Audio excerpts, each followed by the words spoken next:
Hello, I'm Mantastic and Fantastic, and today I'm going to be talking about the Shaman King collab that is coming to North America. So, the Shaman King collab was a relatively unexpected surprise because there was a lot of uncertainty as to whether or not we actually would receive this collab. In all honesty, I thought we actually wouldn't. So having it come is a nice surprise because it is one of the stronger collabs overall because there are essentially no bad cards in this entire event because every single card here has the ability to be transformed into a weapon assist evolution. Now, this is akin to Monster Hunter because having a weapon assist form means that cards are able to donate various amounts of awakenings, so they still have value even if you may not necessarily use them all the time.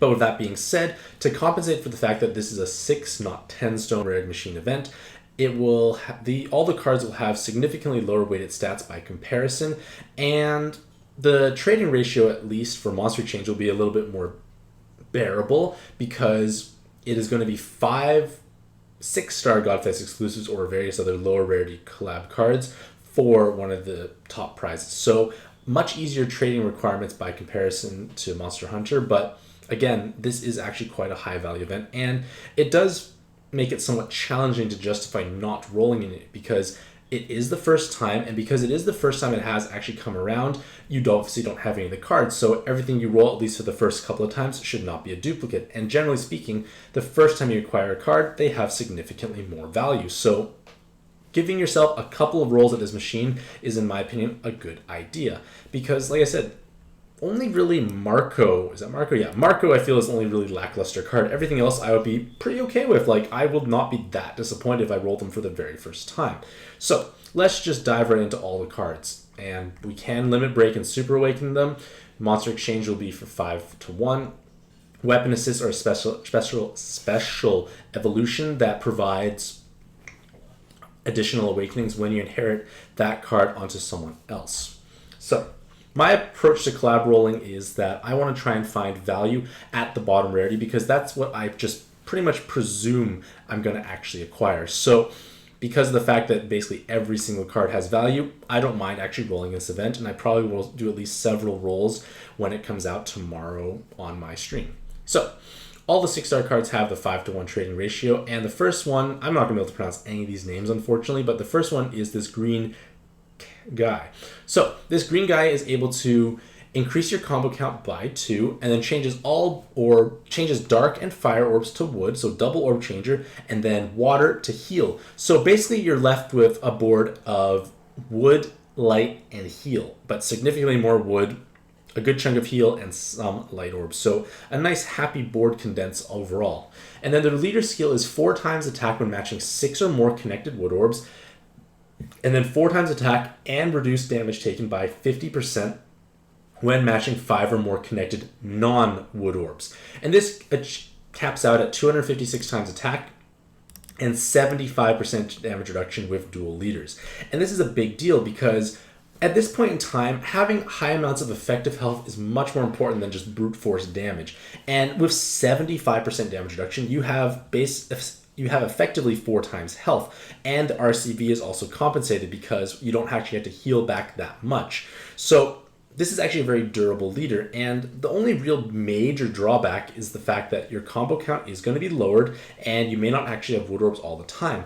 But when you are forced to match any 5 connected non-wood orbs, you are able to basically activate that damage reduction shield all the time. So there should be basically no reason why you would not be able to activate on every given board, so you at least can enjoy the massive damage reduction that this leader offers. So that is a great aspect, and that is important for pushing through harder content.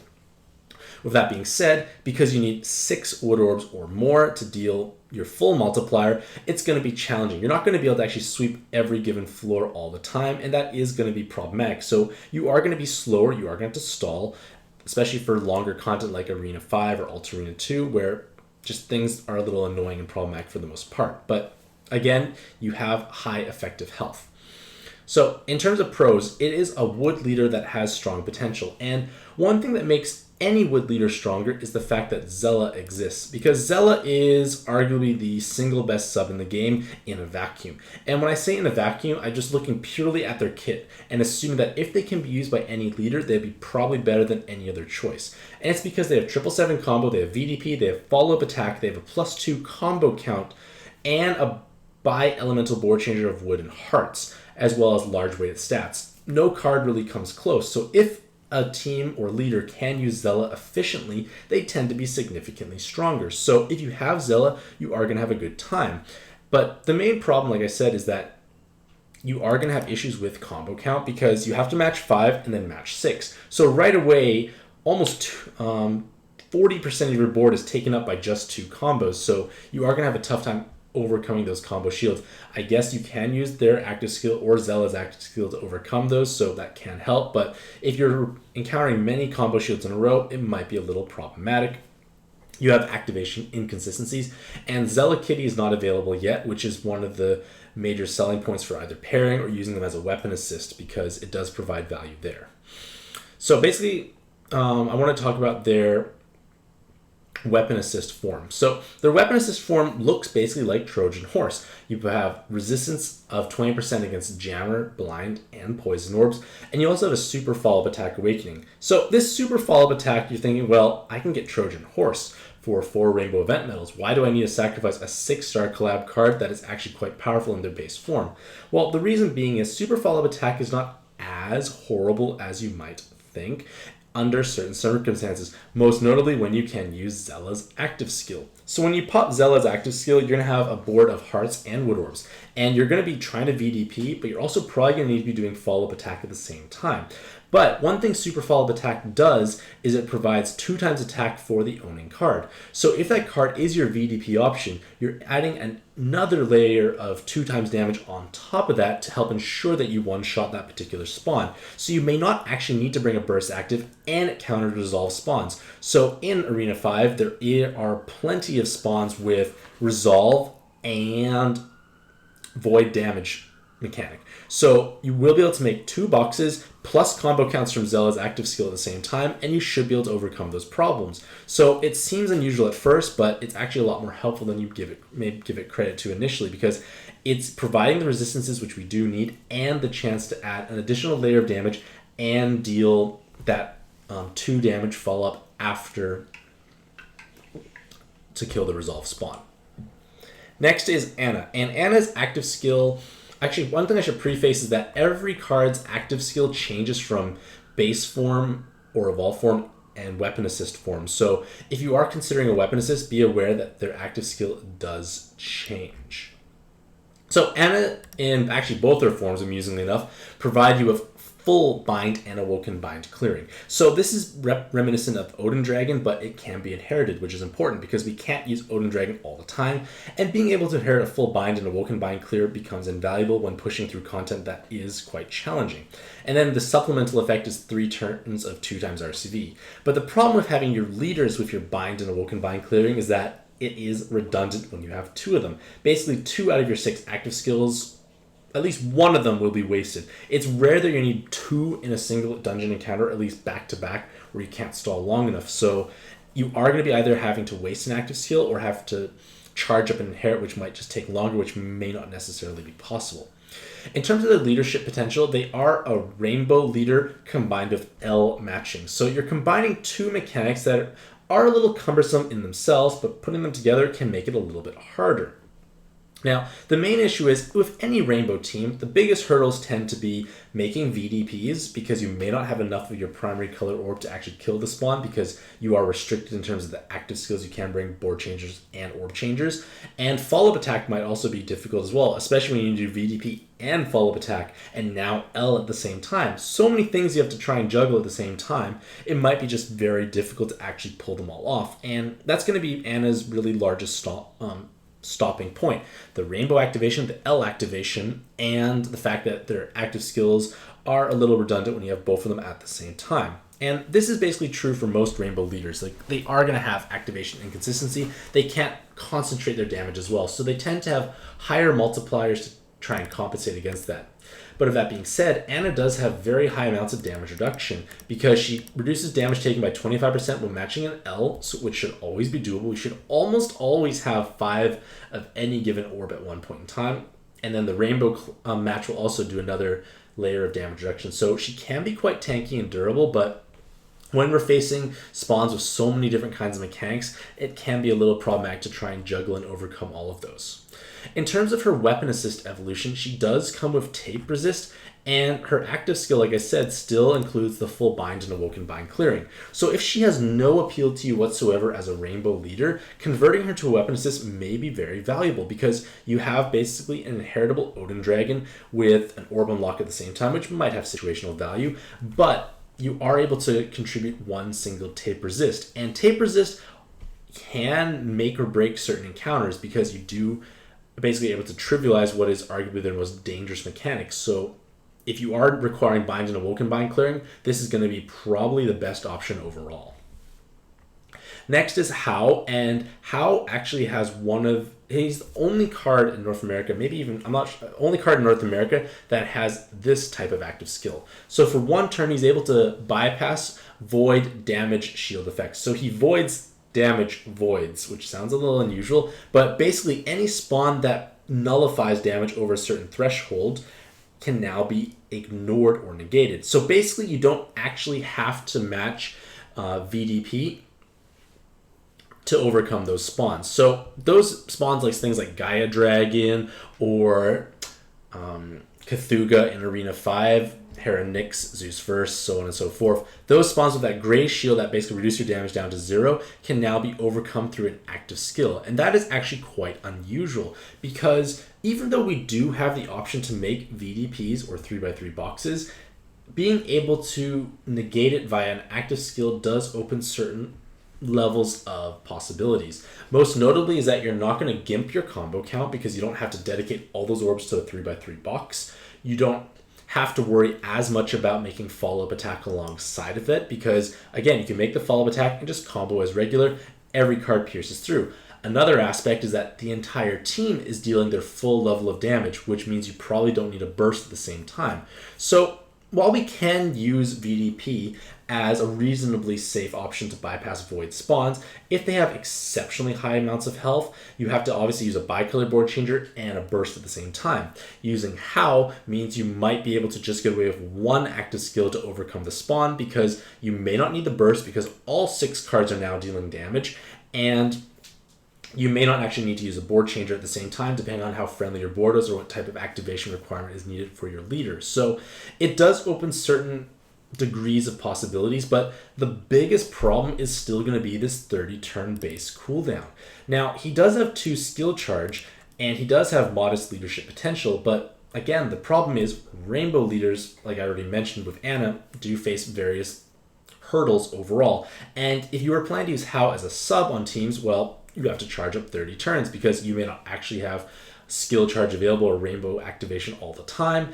And if you were to inherit him, again, you're adding 30 turns onto that cooldown because his weapon assist form has a completely different active skill, albeit still useful. So Hao does, like I said, have this very powerful active skill. It can definitely make certain farming builds more easy because you don't have to worry about the VDP box. You can gravity things down, you can follow up attack more easily, and you can overcome combo shields as well. So it does open doors to certain things, but it's quite luxurious. And in all honesty, VDP is a pretty efficient solution in my opinion. Like, I found VDPing reasonably helpful overall. But again, having options is always desirable.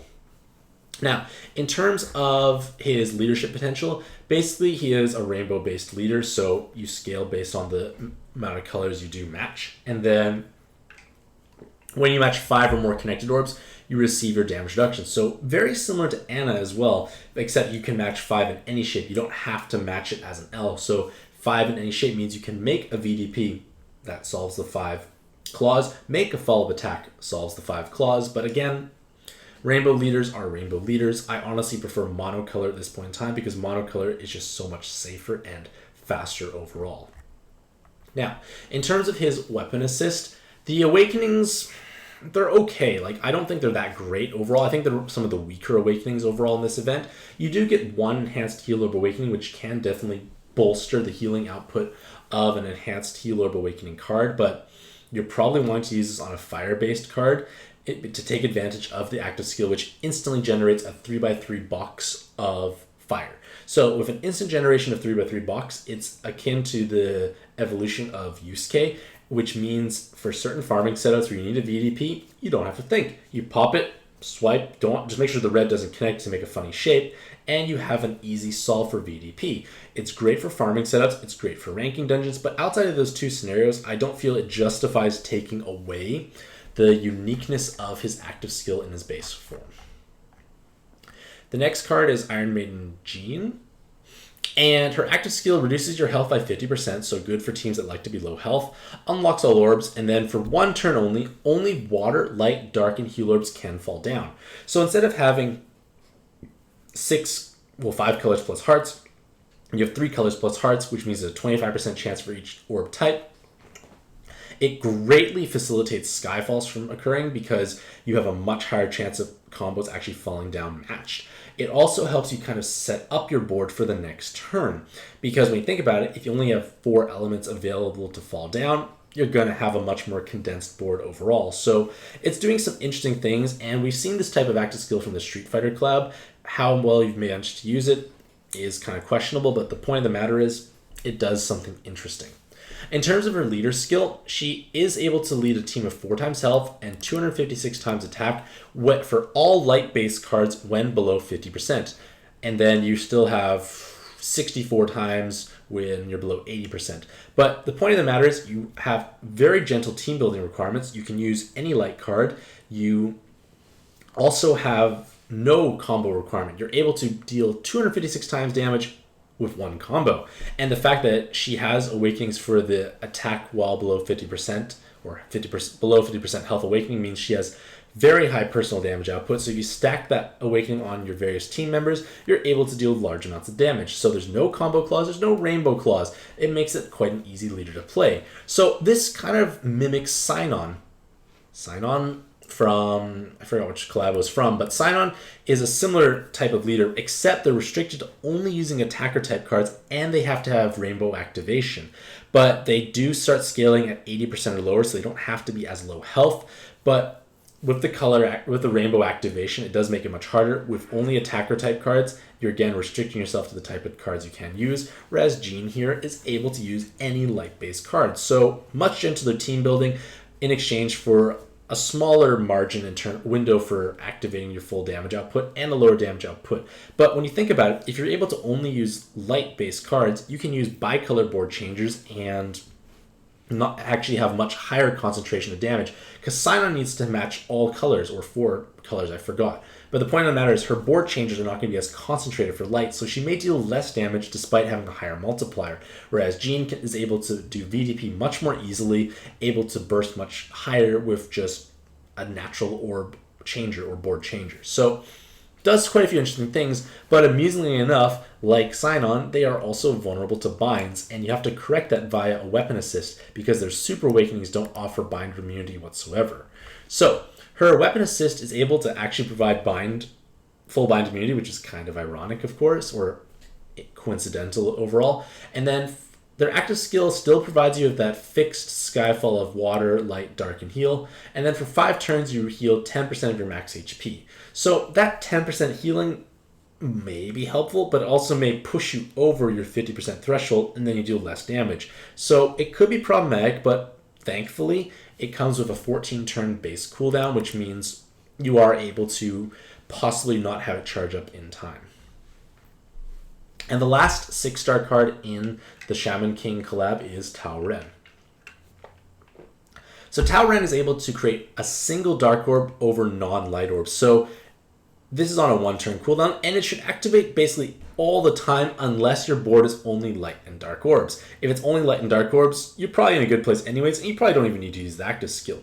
But if you're interested in using a 1-turn active skill that has almost no restriction, Tao Ren is a much stronger option than mine, because mine may sometimes not be able to activate if dark orbs are not present. She just physically won't activate, which might be problematic. But regardless of all that, when your leaders have a 1-turn active skill cooldown, you're able to inherit anything you want over with great ease. You're just paying 1 additional turn, and if for whatever reason you're going through the dungeon and you're not going to be able to charge at the inherit after using it, say, once or twice, you can just pop it to get 1 extra Dark Orb. Might make a difference from certain board compositions, might give you a little bit of extra oomph, but it's nice having a 1-turn based cooldown because of the flexibility. In terms of his leader skill potential, he does bring that plus combo count mechanic back, but it's much easier to activate overall. So you gain +1 combo count, or really +2 of dual leaders, and damage and bonus damage when matching 4 or more connected light and dark orbs. So basically you need 4 light and 4 dark on the board, which should be doable. Match those and everything else you can, and you are able to tap into that bonus combo count.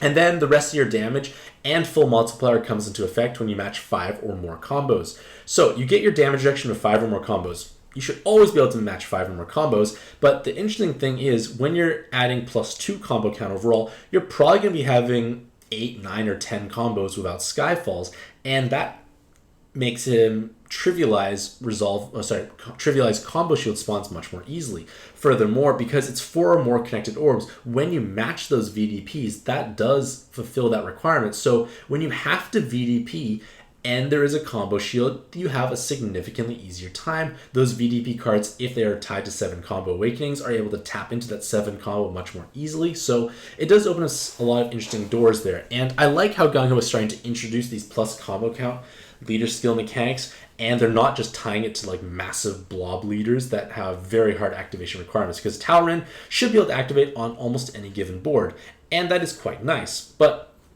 unfortunately, the biggest drawback is while his multiplier is easy to activate, his multipliers are nothing special. 272 times attack is a bit on the higher end, but he only has 43.75% damage reduction. No other form of effective health. So he's going to be requiring damage mitigation to survive Goemon in Ultarena 2, and if you can't naturally survive these large preemptives, it's going to make your life a bit harder because you have to budget those active skills instead of being able to passively survive them. So if his multipliers were just a little bit higher, maybe had a bit more effective health, he might be a significantly stronger leader, but he still looks quite fun and interesting to use overall. Now, one other thing I want to mention is that in his base form, he does have 4 L awakenings, which means he could be a possible Fatalis sub if you're severely lacking large amounts of damage output because you don't have any other L awakening card.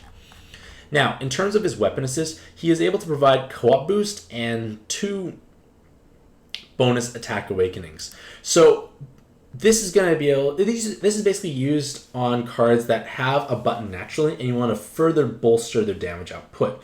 So one of the greater applications I can foresee is Nergigante Hunter, who has a strong button, and giving him an extra co-op boost, dark stats transfer, and an extra 2 attack awakenings will make them have significantly higher button damage. But the thing is, how many people are actually interested in button farming? Maybe not you. There's a strong possibility that you're not interested in button farming. And in all honesty, I would not change him out of his evolved form because it looks like quite a fun leader to play overall. And now we come to the 5-star base cards. So the 5-star base cards do have even lower weighted stats compared to their 6-star cousins. Basically, the 6-star cards seem to tap out around 1,200 or 1,100 and a bit weighted stats. And then the 5-star cards are like 900. So that's 900 at level 110. Huge experience sink for something that may not actually pay off. So you have to think, if I'm not using them as a sub, can I use them as an inherit? And if I'm using them as an inherit, is their weapon assist valuable? So the first card is this individual here. And this individual here is able to be purchased via an IAP bundle because they do come with the orb skin. So you are able to grab this card at any point in time, but to compensate for that, they have incredibly low rolling rates. They have almost the same chance of being rolled as a 6-star card, which makes them very rare overall.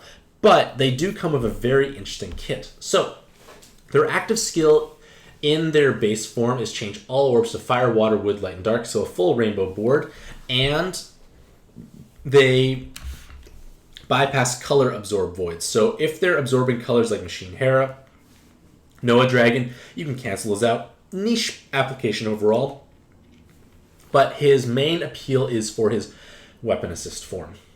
So in his weapon assist form, he is able to provide 1 team health, and he is a leader swap. So at this point in time, we do have 2 other leader swap abilities that can be inherited, but none of them come with a weapon assist. So by default, this is the strongest option available because that bonus team health translates into 10% if you're double leader swapping, and that extra 10% health can give teams significantly more bulk that they may not have otherwise been able to incorporate, and that can allow them to survive large preemptives. And this is very important for people who are interested in saline swapping for content like Arena 5, where it's actually hard and every point of health can matter. So this is very strong, but it has very little applications for the average player because leader swapping is primarily used to swap in, like, enter the dungeon with something like Saline, Ganesha, or a 7x6 to take advantage of that leader skill aspect, and then swap them out for something that actually has damage output.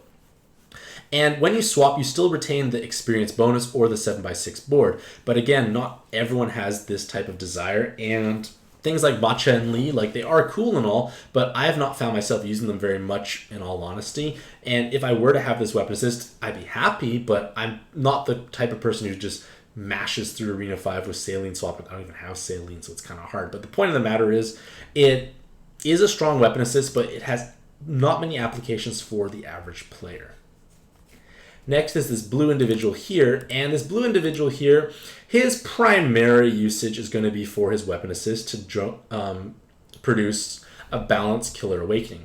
His base form is able to lock heal orbs and then change all orbs to water. It's an interesting twist on water heal boards, but there's a strong chance your distribution is not going to be ideal. You're better off honestly using a bicolor board changer to have more consistent boards, or use monocolor board changer with double row formation to get the 7 combo VDP. Either way, I honestly would probably just swap him into his weapon assist form, because even though he does come with 3 killers, none of them are the same, so it's much harder to actually have those damage line up. Maybe you'll face a machine physical spawn, so you're able to actually have 9 times personal damage, but we have plenty of cards that can have 9 times personal damage anyways. It's nothing special. But being able to have a balanced killer as a weapon assist is important, and this logic applies to all the other weapon assists that provide a Killer Awakening, because it is important in ranking dungeons where you need cards to deal significantly higher damage with minimal combos or effort, or it's a way to add another layer of damage to your void damage penetration card. VDP cards have to deal the entire boss's amount of health by themselves, and giving them an extra 3 times damage can make or break certain compositions. You may not need to inherit a burst damage active if you're able to just deal enough through killers for that VDP card. So this will apply to all the other killer cards, which is one here. So again, a name I cannot pronounce, but they are able to provide a physical killer through their weapon assist. And that is, again, valuable overall.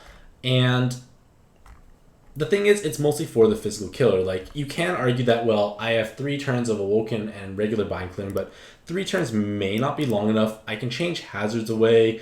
I can double orb change. It's not that impressive. In all honesty, I would most likely just switch them to the weapon assist to take advantage of a physical killer for the same reasons of why the balanced killer or any killer is valuable through a weapon assist.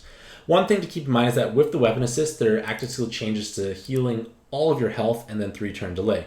So for teams that need to be at 100% health or just want to be high health in general, it might not be a terrible active skill to incorporate.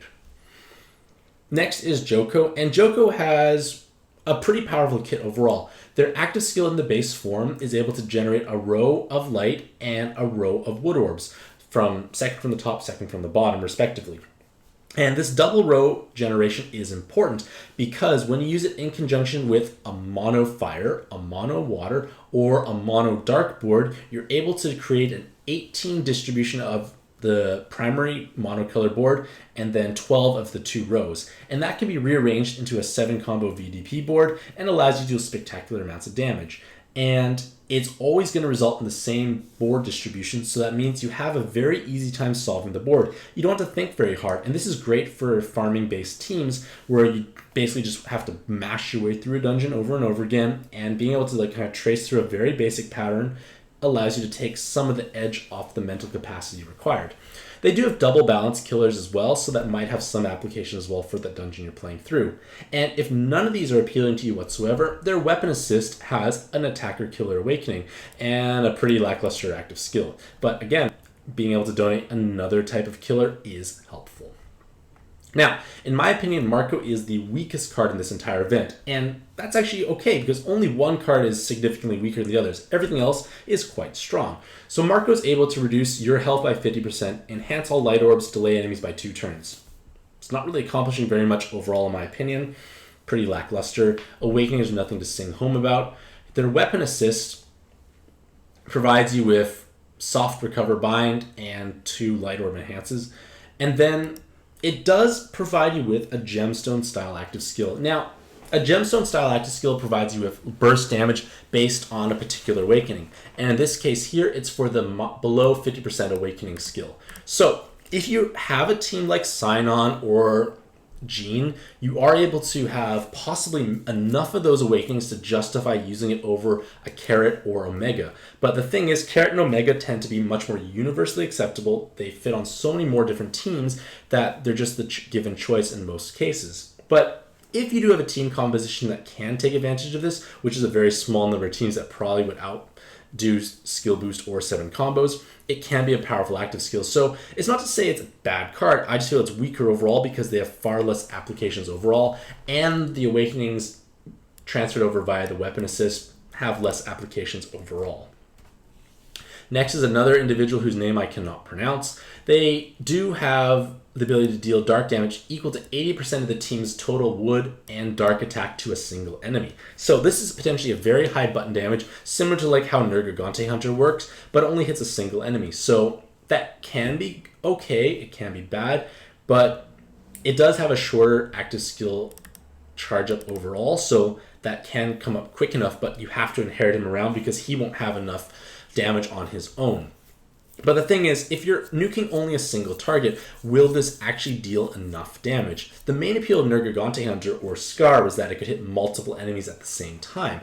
But if you're only able to hit a single enemy, you might be better off using like the Durandolph weapon assist card from the Chronomagia event, or any other high damage single target buttons, because they don't have to have a specific team composition to work well. You have to have a team with high dark and wood for every member, and this can be problematic because you might not have a skill boost, you might not have enough active skill diversity, may not be able to overcome the mechanics in the dungeon at hand. So it is a powerful button potentially for a single target, but you're going to be sacrificing your team composition significantly. In terms of their weapon assist, oh, they have the wrong awakenings here, but these are the correct awakenings here. They provide team health, team RCV, but the main appeal is their weapon assist is able to provide jammer Skyfall buff for yourself on a fixed 8-turn cooldown.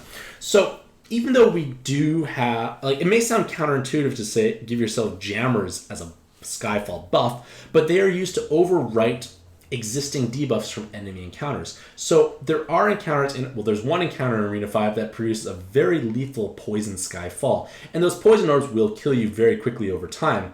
But if you're able to overwrite them with a jammer producing active skill like this for a single turn, it cancels it out completely. And now you've trivialized that spawn by a large degree, and you don't have to worry as much. So we have Fenrir. We do have a Persona weapon assist card as well we could use as an alternative. But this individual here provides you with team health, team recovery, which might be important, might give you the extra bulk or healing capacity required to push through that harder content.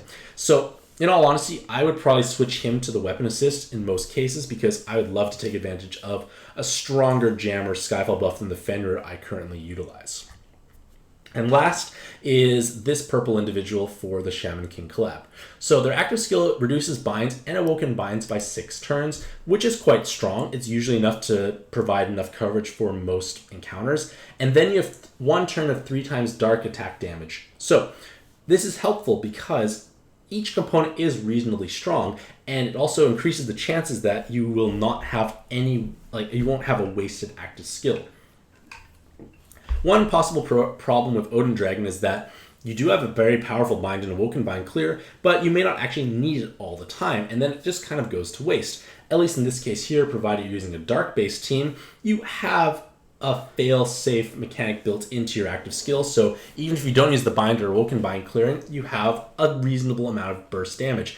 It can save yourself an active skill slot because you can think, well, I'm either getting the bind clearing or I'm covering my burst damage, or I could have either or. The point of the matter is saving active skills is important. In terms of their weapon assist, they are able to provide 2 awoken material killers, but the problem is I wouldn't make this weapon assist because we do have the farmable Zerog weapon assist that provides the exact same killer distribution. So I would honestly just keep them in their base form to take advantage of that reasonably powerful active skill, as opposed to awakenings that we can replicate through a farmable card that's available all the time. So, in conclusion, the Shaman King collab is an exciting event for North American players because it is the first time we've had it, which means that at least the first couple rolls should not ideally be duplicates. So, new cards provide new value with lower chances of dupes actually happening, and basically every card is good. There's really just kind of one weak card in Marco, and he's only weak because he has very little applications, but the applications he does have can be strong under the right circumstances. So with that being said, I do plan to roll a little bit in this event because it does give me a little bit of extra zest to my monster box. It sprinkles in new utility all around. And let me know what you think about this event in the comments below. Do you think this event is worth rolling in? And if so, who do you plan on actually acquiring? Hopefully you all have a fantastic day. I wish you all the best luck in your own pad adventures, and happy puzzling.